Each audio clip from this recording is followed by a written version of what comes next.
Python Beginner's Guide Part 3.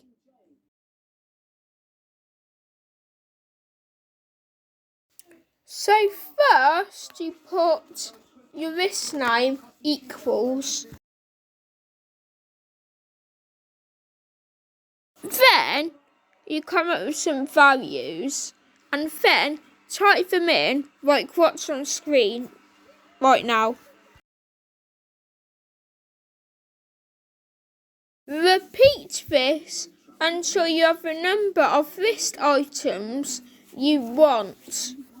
Each one will need to be in between quote marks. So now here's how to print values from a list. So you first start with print, then put in a bracket, then your list name, then follow the code that I've listed on screen.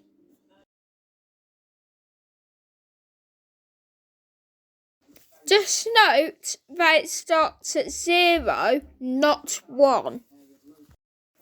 As you can see, I'm writing that as a comment on the screen.